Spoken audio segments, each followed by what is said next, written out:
so it comes with a little delay, but soon we're ready to get started. Just checking here how it look. Let me see. Here's a live.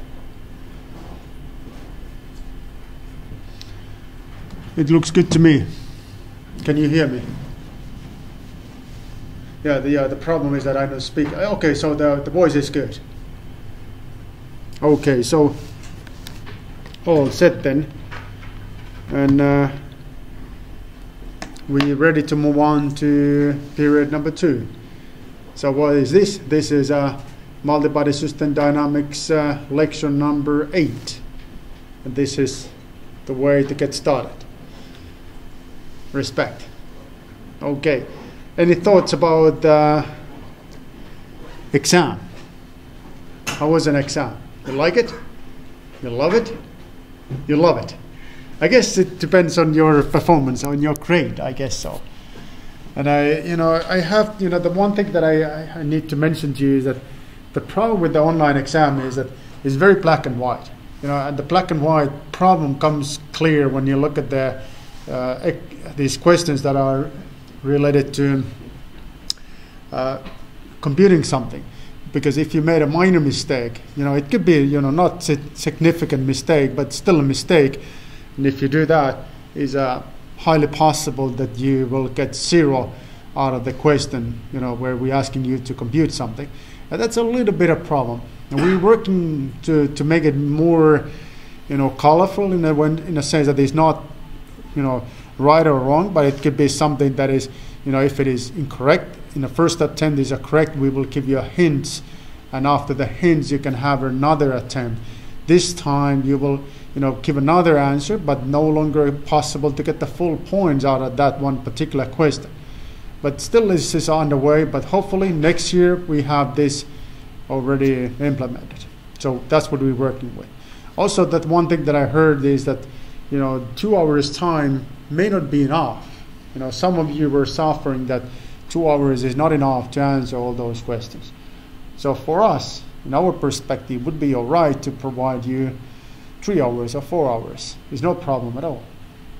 Was there any comments or any other comments or questions or remarks related to exam? Oh, okay, so I think there are only few questions which were in time, but the rest of them are only theoretical based, which you could read from the slide.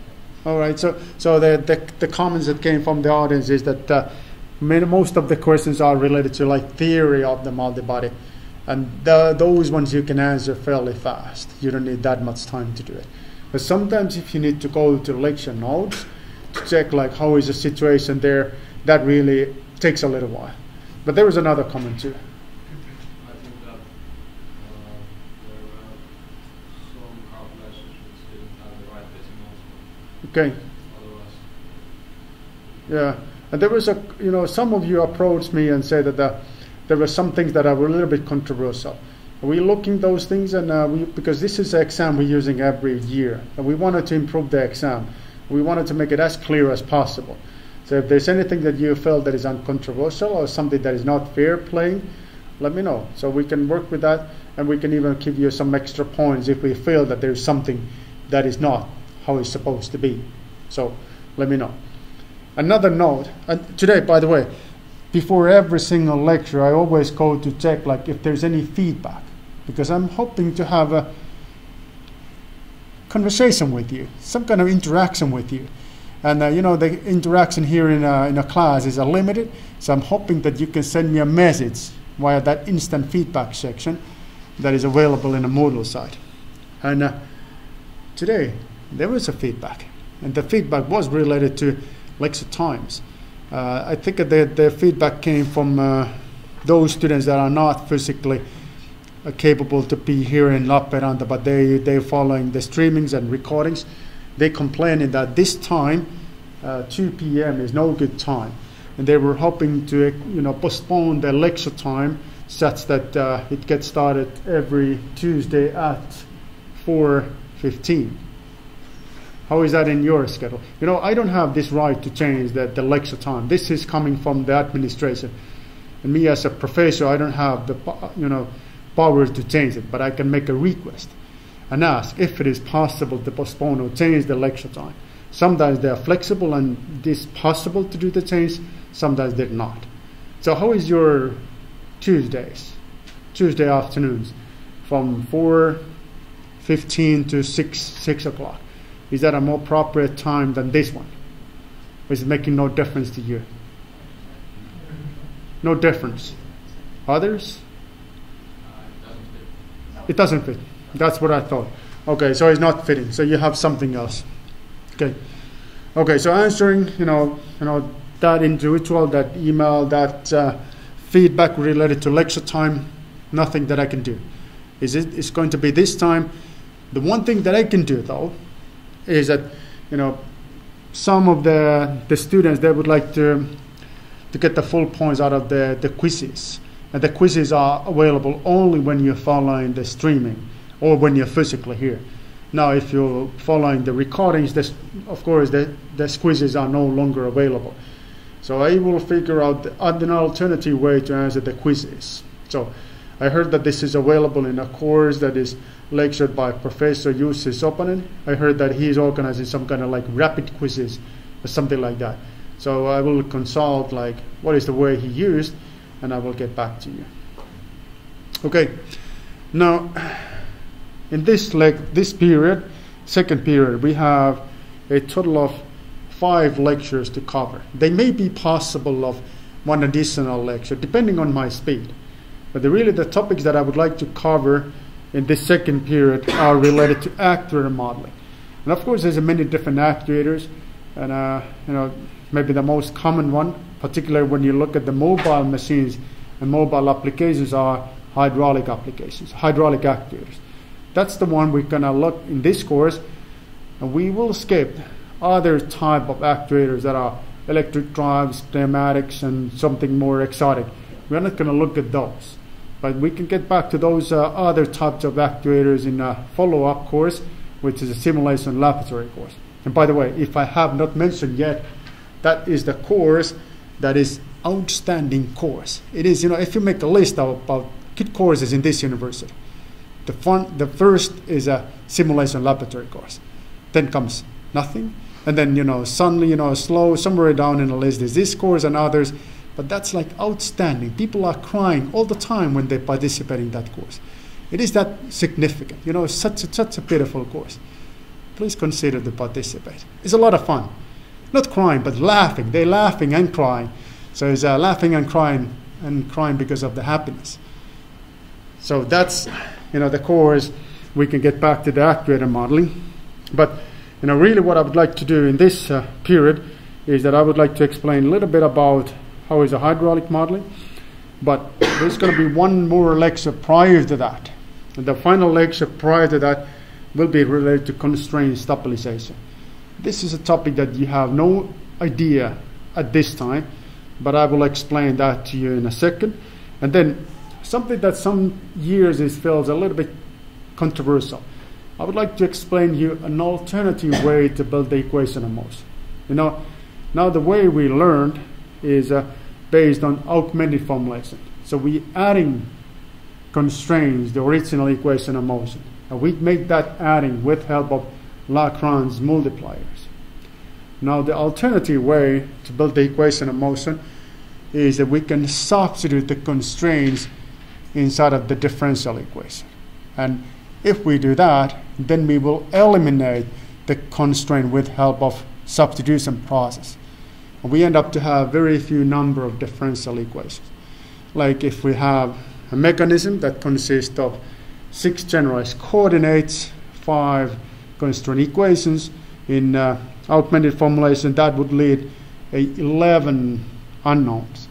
Whereas in this embedded technique where we substitute a constraint, we're going to only have 1 differential equation. So it's conceptually very different than comparing what we learned in our first period.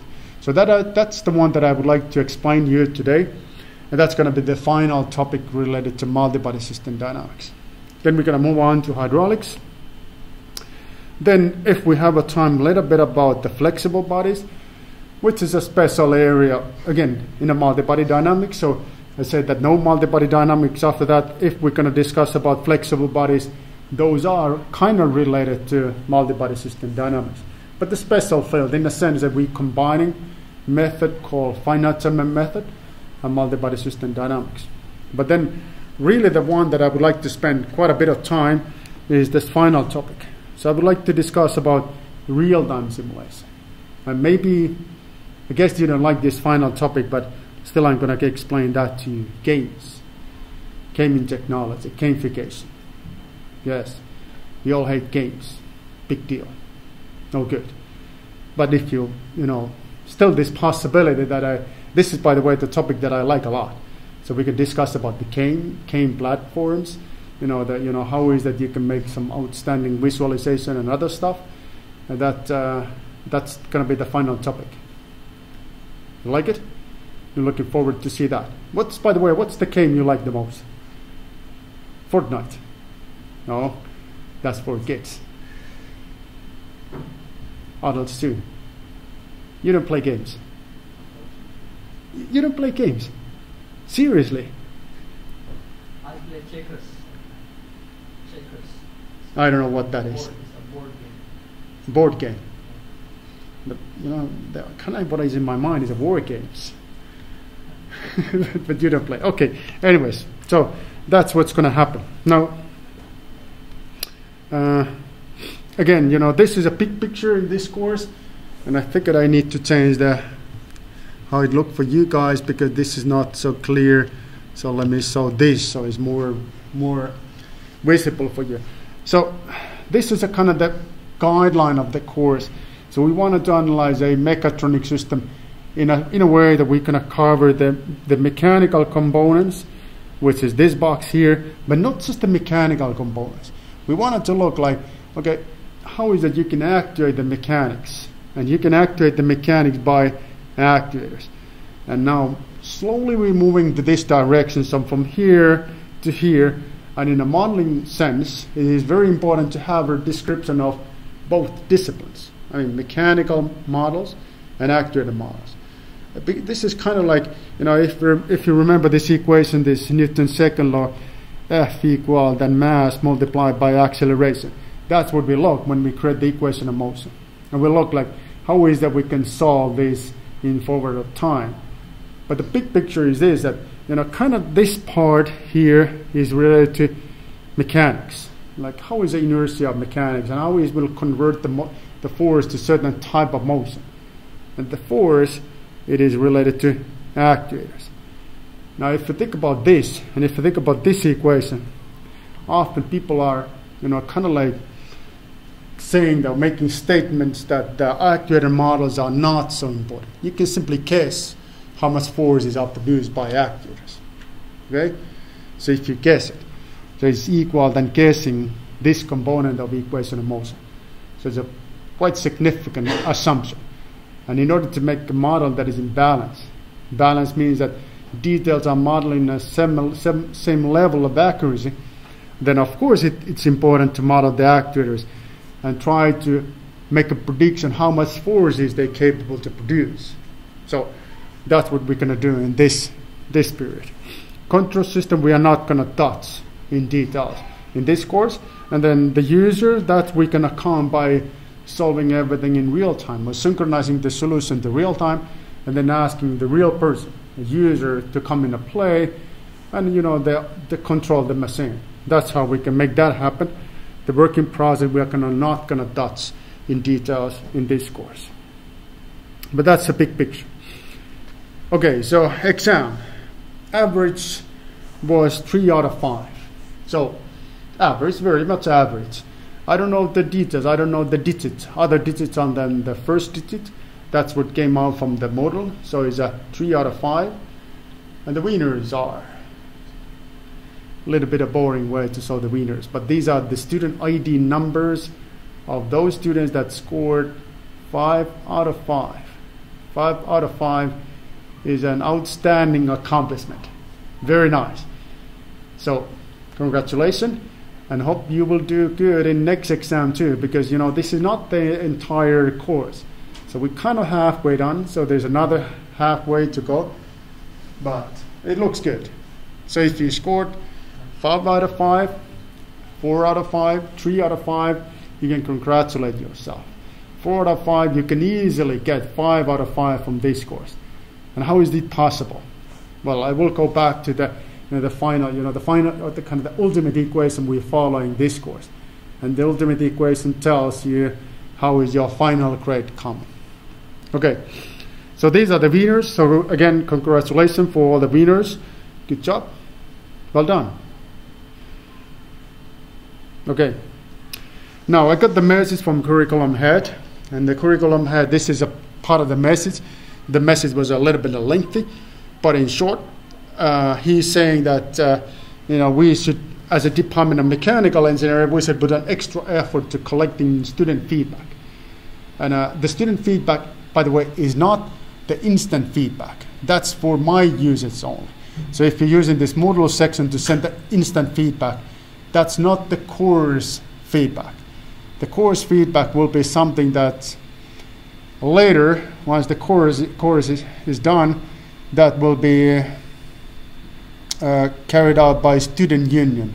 Student union, I believe, I'm not sure about the details, but it's my understanding that the student union will send an email to you, and in that email there's a link that allows you to log into certain website, and in that website you can tell how is your feeling about the course. And then there's few categories that they're expecting you to answer, like how were the lectures, I guess that was one thing that they asked, how is supporting material and such.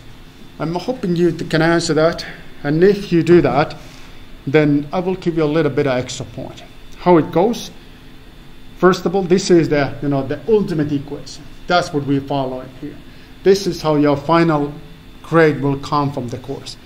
And look, so it is now based on written exam, which of course most of you is 2 midterm exams. We're going to take average from them. Then there is a simulation work that is now available in the Moodle website. Those are the 2 mandatory items, and these are the supplementary items that helps you to increase the grade. So weekly homework, in-class quizzes, and that's how it goes. Now, if you're answering this course feedback, then I will provide you a little bit of extra point to this in-class quizzes. How much? It's going to be 3 points, 3 extra points. So it goes in such the way that there is initially a total of 24 points from all the in-class quizzes, but now I will give you extra 3. An extra 3 you can get if simply answering the feedback section. I will get the list of people that answered that, and then I will just account that when I make the final grading of the course. So please use this opportunity. It's I guess it takes only a few minutes to answer. I don't know, but have you already experienced that? But I'm expecting like maybe 5 minutes max. You can type at something that, oh my God, this is the best course ever, except this laboratory course is even better than that. But mention something, or you can say, okay, this course sucks big time. None of the stuff makes any sense. This is all about boring mathematics. Whatever it is that you feel. By the way, how is that you providing your feedback will not affect your final grade, even if you're extremely critical. I don't have an access to see who was the person that actually provided that feedback. Okay, so 3 extra points. Okay, so that's about it. And now, without further ado, there's a lot of discussion without really going to real deal. So let's look at how is constraint stabilization. Today my goal is this. I would like to shortly explain about constraint stabilization, and then I would like to shortly explain about embedded technique, the technique where we substitute the constraint inside of the equation of motion. Okay, so let's get started from the constraint stabilization. This story is quite clear. Now let me try to be brief here. Remember what we did 2 weeks back. We were able to get this set of differential algebraic equation. Hold on, this one here. So this is a set of differential algebraic equation. And then we concluded that there's no really good mathematical tools to solve the set of differential algebraic equations in forward of time. And then we thought that, okay, the best way to handle this is to convert set of differential algebraic equations to be ordinary differential equations. And now if you look, you note how we actually did this trick. We did the trick in such the way that we differentiated the constraints, which is this guy here. We differentiated that twice with respect to time. And we say, okay, in acceleration level, the velocity, the constraints must be equal to 0. Saying that constraint must be fulfilled in acceleration level. And with that, we were able to express differential algebraic equation as an ordinary differential equation. That's what we did. You still remember that story? Yes. Kind of. Okay, we have a problem here. And the problem is that, now in this equation, in this ordinary differential equation, constraints are accounted in acceleration level. Okay? It kind of makes sense if you're looking at the acceleration level only. But we are not doing that. Instead, we are actually integrating this equation to get first velocity. And then from velocity we got position. So that's the story how it went. Now if the constraints are fulfilled in acceleration level, when we do the integration procedure, we can easily actually introduce a little bit of integration errors. And then when we're moving from velocity to position level, again we can introduce a little bit of integration error. And then we're ready to move on to next time step. We redo the whole thing. Again, we're introducing a little bit of error and a little bit another error, and the errors are accumulating. So we keep on adding to errors. And what could be the result? The result could be this. I'm going to put the MATLAB on.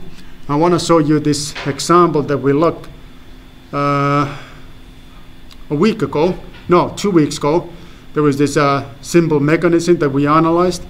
Now I guess that I need to change this. Okay.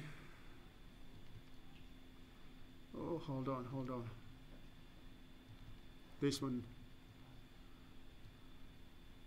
Not integrated camera. I don't want to show my face this close.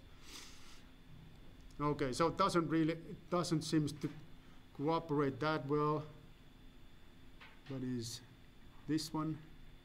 Let me make it a little bigger. And I would like to run a MATLAB here. Now the MATLAB is this one here. This is where I'm doing the time integration. This is the line that says, okay, go ahead and do the time integration. And now I have a error tolerance saying that I keep on integrating until I reach a certain tolerance. And the tolerance that I'm asking this system to reach is this 1 power minus 4. So it's a quite small number. So what happens if I make this a little bit a bigger number? Let's try like something like this. Let's solve the whole thing. So let's see what will happen if I will solve the response. Hold on, where I'm now? Here.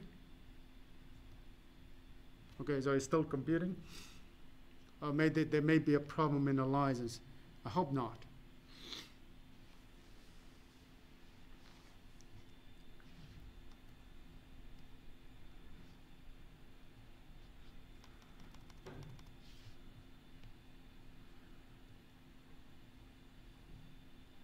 Let me try to take this off.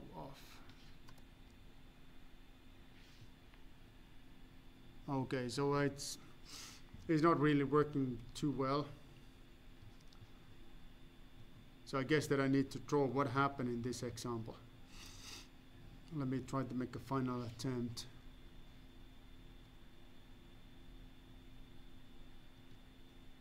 No, this is not looking too good. Control C, you can break the first attempt. You come out and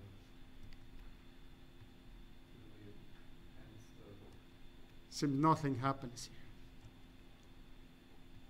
It says something this. I think there is a licensing problem at the moment.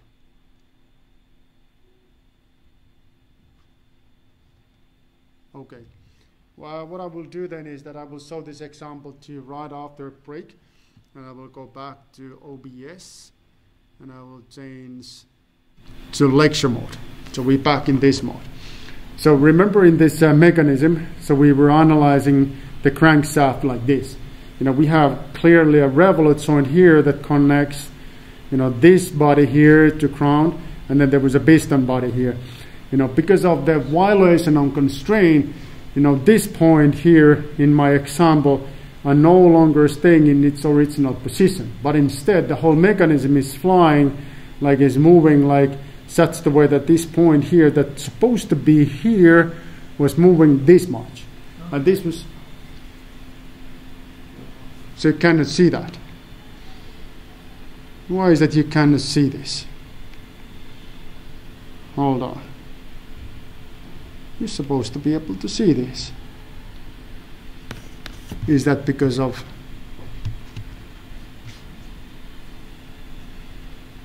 where is this window now? Hold on.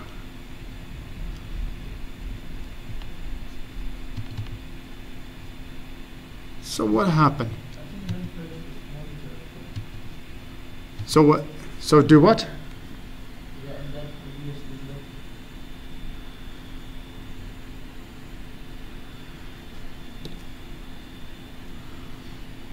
So where is this this window now? Where that is hiding? Here. Okay. Okay, so explanation must be redo. So this was a mechanism that we locked. So it was this kind of crankshaft mechanism. And there is a revolute joint here, and clearly the revolute joint says, because it's a constraint, that this position must be located, I think, at the global coordinate system, and the origin of the global coordinate system was always in this location. It said that it must stay in that particular location no matter what. But because of the integration error, how you're going to later see is that the mechanism is flying. It's actually like flying like a bird. So it's flying all over, and this is simply because of the error we introduced and because of the integration process. And now this is what we have to fix, because it's, of course, it's not acceptable that the mechanism that's supposed to be in a certain position is flying around in the screen. That's not acceptable. And how we can fix that is that we can fix that with help of constraint stabilization. So in short, constraint stabilization, what that stands for, it says that we have to fix the error in constraint that comes from the integration process. That's what it is. Now there is many different ways to do that in reality, but you know, this is kind of the mathematical premises and the mathematical background. You know, because of the integration error, you know, we don't have these constants, you know, A1 and A2, and these are the ones that are source of the integration errors. Now the way we can fix this is that we can use something that forces the constraint to go back to the original location in position, velocity, and at acceleration level. And most of the the method that is quite often used, this is a little bit of more explanation about. No, this is the MATLAB finally. Okay, where these are coming from and how is that possible to define this constant, but in practice they are quite difficult to define. And no matter how you do this, or no matter how carefully you can set your integration tolerances, there's always this possibility that you can violate against the constraint because of the integration process. Now this can be avoided by not to use acceleration level only when you're moving from differential algebraic equation to ordinary differential equation.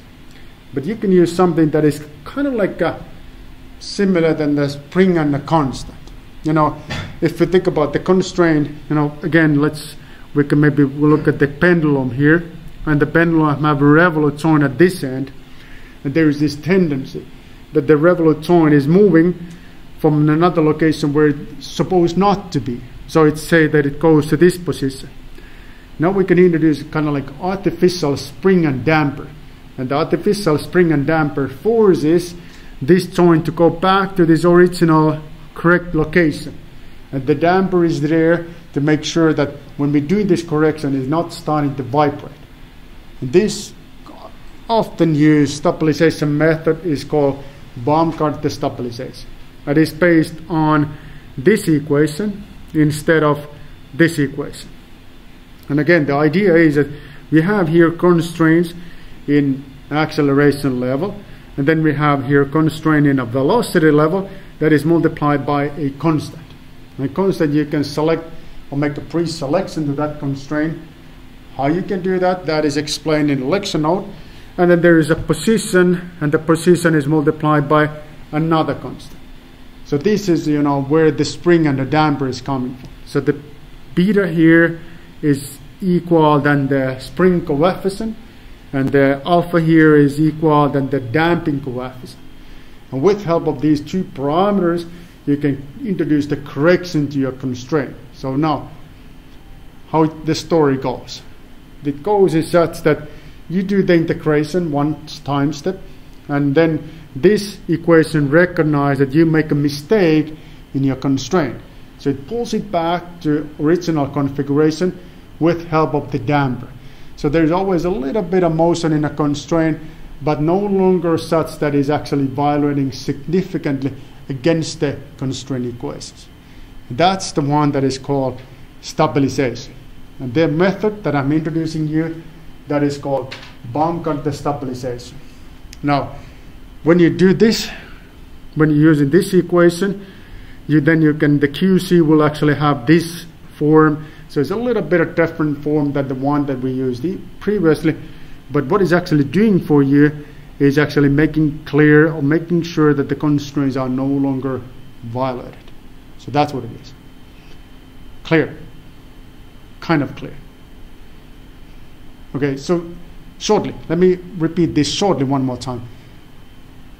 The whole story is this, that we wanted to move from differential algebraic equations to ordinary differential equations. So here to here. Originally we did that by introducing the constraint in acceleration level, in this level. And now because of the integration procedure, when we're moving from acceleration to velocity, we will introduce a little bit of integration error.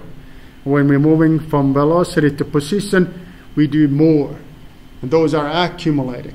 So they keep on adding. These errors will keep on adding. And eventually it could be so significant that the constraints are no longer fulfilled in position level. And you can clearly see that. The mechanisms are flying in space. That's how it looks like. Now the way we can fix it is not to use this equation when we're moving from differential algebraic equation to ordinary differential equation, but instead using something that there is like artificial spring and damper in the system. Spring comes from the fact that we have here position level that is multiplied by parameter beta. Parameter beta, clear or the physical interpretation of that is a spring that forces the constraint to go back to this original position. And then the alpha, which is a damper, which is a kind of like a damper component, make sure that it's not vibrating along the correct position. That's what we can do. And with help of that concept, we can have a little bit of modified set of equation of motion. This time, it is guaranteed that the constraints are no longer violated. Okay, further details, go ahead and check it out, that from the lecture notes.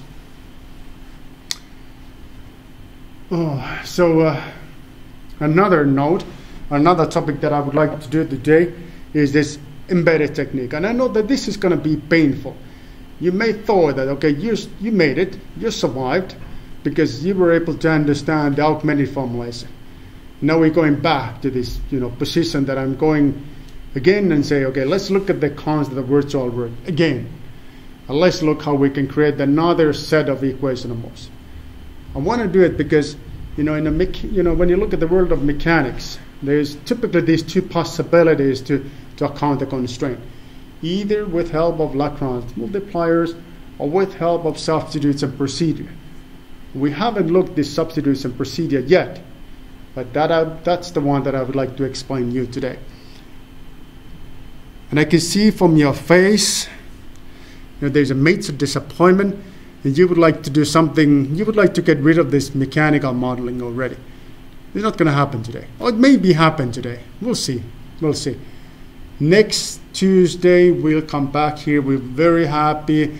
We're going to discuss about hydraulic modeling and some pleasant topics. What are the Christmas plans? What is it, how we're going to do the skiing and this kind of stuff? That's going to be next week, not this week. Okay, clear. Okay, how is embedded technique? Please look at this. So I would like you to understand the big picture here. Remember the big picture when we introduced the augmented formulation was that we said, okay, we have the virtual displacement, this one here, delta Q, and then we multiply the virtual displacement, the inertia forces and external applied forces that are expressed in generalized coordinates. So inertia forces, they were mass multiplied by acceleration minus quadratic velocity vector. External applied forces, that's this one here. Those forces are now expressed in generalized coordinates.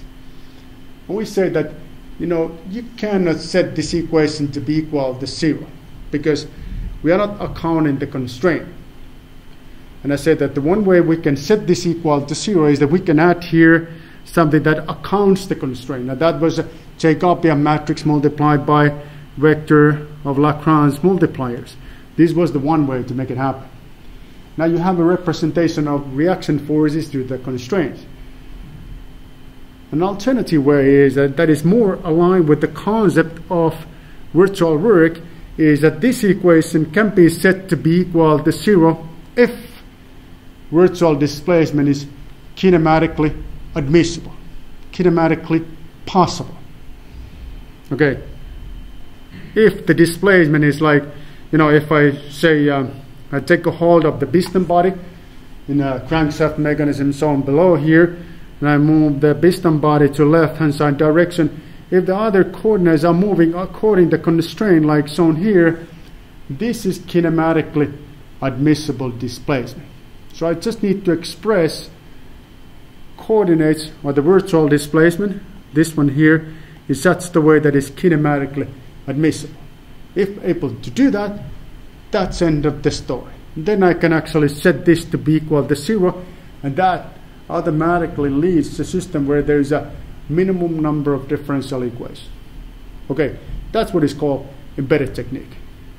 You got the idea?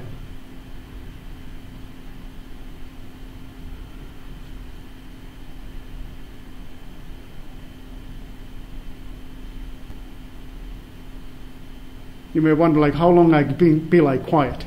Long. You got the idea? No. Okay. So let me explain this shortly again.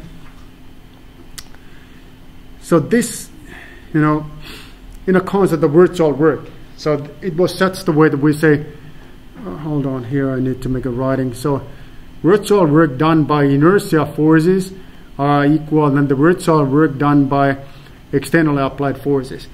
And these can be equal only if we're speaking about kinematically admissible displacement. Maybe the better way to say this is, let's not use this equation, but let's put this such the way that virtual work done by inertia forces minus virtual work done by external applied forces is equal to 0 only and only if virtual displacement that is associated to virtual work is kinematically admissible. Only in that case.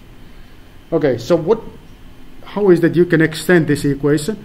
You can extend this equation as it is shown here. So you can write it like virtual displacement multiplied by forces. That's what the virtual work was about. So it was a work multiplied by virtual displacement. But now I'm asking, like, can we set this equation to be equal to 0? And we can, under certain conditions.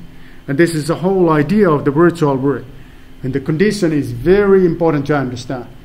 It is only if you can set this virtual displacement to be kinematically admissible, kinematically possible, something that do not violate against the constraint. And if able to do that, then this is equal to 0. Now the only challenge here is that how the heck we can express this vector of generalized coordinates such the way that is kinematically admissible, because obviously constraints should be involved one way or another. That's the challenge we're facing here. But did you get the concept? Yes, sir. Can you further explain the kinematically admissible? Yes. Can I offer you a lunch? Can we go and have a lunch together? And you don't need to sit with me, but I can go in a cashier and I can pay the lunch for you. This was my friend that, I paid this in advance, of course. But he raised a hand and say, this needs better explanation. Thank you very much. I appreciate this. Kinematically admissible displacement is a displacement that is not violating against the constraint. So let's, if for example, I have this piston body here, or this crankshaft mechanism shown here. Now moving the piston body a little bit of left and right. How is that the other coordinates should follow? They should follow in a way that is shown here. Such the way that they are not violating against the constraint. So that's what it means. That's a kinematically admissible displacement. So if I say that if I take this piston body, I move it in this direction, that will be not possible kinematically, because there's a constraint that is saying that the motion this direction is not allowed. So it's not kinematically admissible displacement. You got it? So it's something that follows the constraint. So you two want to have a lunch with me? No, that's not that. No. It's not like that. But you can ask from Finnish too.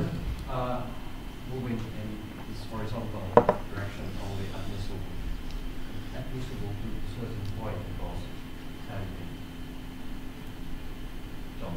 Okay, so that was a good question, and I will get back to that, because I'm thinking that you're saying that, okay, what if the configuration is like this? This is a crankshaft, connection rod, and a piston.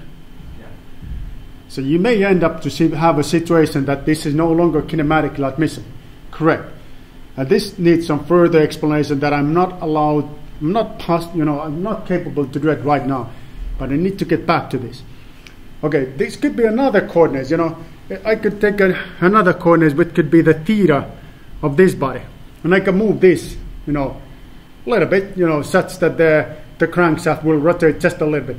And other bodies will follow accordingly based on the constraint. But what you just asked was a super clever question. Worth of lunch, by the way. This is a special configuration which is considered as a singular configuration. And yes, you cannot, if you have this configuration, the displacement may not be kinematically possible any longer. But there's a mathematics that comes and helps us. But I'm not able to explain the mathematics right now, but after a few minutes I am. Now don't ask anymore, because I'm losing so seriously money here that no questions are allowed anymore. No comments. Okay. So here's another example. So kinematically admissible displacement. Just another example. So this was all right. So that's what we look. Hold on. So this is kinematically admissible displacement. This is not. Why it is not? Because if we introduce in the motion of this body to global y direction, we will violate against the constraint. So it's not kinematically possible. So it's not kinematically admissible. And this is what all this, the whole concept of virtual work is about: kinematically admissible displacement. It's not that simple, because if you have a mechanism like this, how is that you can express kinematically admissible displacement? Such the way that you move one coordinate and others will follow such the way that they don't violate against the constraint. It becomes very difficult. So obviously we have to find a mathematical tool to express kinematically admissible displacement. And of course we have to, because remember, multi-body dynamics, what the multi-body dynamics is not about thinking. No thinking. Now, if we have to figure out the ways to express kinematically admissible displacement in certain way to find the relation, that's obviously thinking. And we don't want to do the thinking, but we want to use something that is very straightforward. So what's that? What comes and help us? By the way, I think we should have a break. Can we just a little bit more? Because something very, very exciting is coming in a way. It's almost here. Okay, it's not that exciting. I can see that you may not like this so much. But what we're going to do to solve this puzzle we're facing, we're going to introduce something that we're going to categorize our generalized coordinates to two different categories. The one category is called dependent coordinates.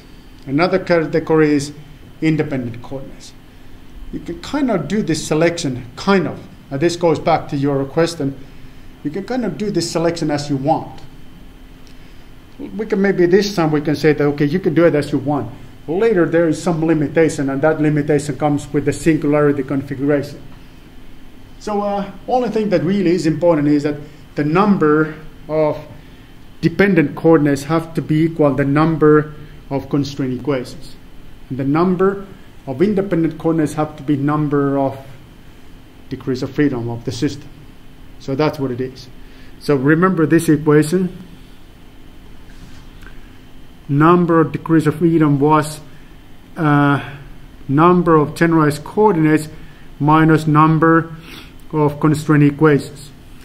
Now the number of constraint equations, say if we have here like 5, the dependent coordinates have to be 5 in that category. And now if the number of degrees of freedom is 1, that is the number of independent one. But basically, roughly speaking, you can do this selection as you want. So as you want. And then what we're going to do here is that we will introduce this coordinate partition. So this is called coordinate partition. We are partitioning coordinates to two different categories. So we will use this very same concept in Jacobian matrix. And with help of Jacobian matrix, we can see a relation. What is a relation between independent coordinates and dependent coordinates? And now what we can do then is that we can introduce the small virtual displacement to independent coordinates, and the dependent coordinates will follow according to constraint. It's that simple. So it's all about Jacobian matrix. Jacobian matrix is the solution for us. Quite beautiful. Quite mathematical tool. Okay, so is number of independent, so is equal to the number of degrees of freedom. Number of dependent is equal to constraint. Okay, so you're following. Now we're going to go and do this very same concept to Jacobian matrix. This is, mathematical, a little bit of confusing, but, it's just basically, if your Jacobian matrix is like such that you have here, let's make a simple example. You have here 2 rows, 3 columns. Pendulum is an example about this. Now in pendulum, let me make a picture about the pendulum. Not the best possible picture, but you got the idea. In the pendulum body, there is a revolute zone. Because of the revolute zone, we have 2 constraint equations. Correct. Okay. How many generalized coordinates we have in case of pendulum? We have 3. Okay, now we have 1 degree of freedom in this system. So we can select if the generalized coordinates can be written as Rx, Ry, and theta. You can select any one of these 3 to be independent. And now with help of Jacobian matrix, you can tell how the others should follow if you're moving 1 coordinate. So one clear choice here could be that I can select angle theta to be independent. Rx and Ry are following in a certain way. And now the way how it follows comes from when we are partitioning the Jacobian matrix. So we can take the part of the Jacobian matrix that is associated to dependent coordinates and take that as its own submatrix and deal that as our own submatrix that we can introduce some mathematical manipulation to that. Okay, so that's how it looks. So we kind of go and build submatrices from the Jacobian matrix. This could be the one that is the CQD. This could be the one that is CQI. And then we're treating them as separate vectors or matrices. That's what we're going to do. Now, this is when we're introducing this coordinate partitioning concept to Jacobian matrix. And this is where you can see the dimensions. By the way, this is very important observation that the dependent part of the Jacobian matrix is a skewer matrix. Same number of rows and columns. That's very, very important information for us. Then the others, well, those comes in a little bit more complicated way. But now, with help of this equation, this one here, we can take this part of the equation in a right-hand side, and then we can invert the dependent part of the Jacobian matrix, because that's a skewer matrix. So we can find relation between independent generalized coordinates and dependent generalized coordinates. That's what it is. Okay, here it is. Look, this is the dependent part that have to be inverted. There are cases that you cannot invert that. And that is exactly when you have the singularity configuration in your mechanism. Then this becomes ill-conditioned, and you cannot invert that anymore. So then you just have to select another set of coordinates. Said, okay, like here, I don't want to use the theta, but I will use Ry as my independent coordinates. Sure, go ahead and do it. Then you just build the whole system again, and then you keep on expressing the system like that. Okay. All right, so can we have a short break? How long you need? 5. Awesome. 5 minutes, and then I will go and get some coffee.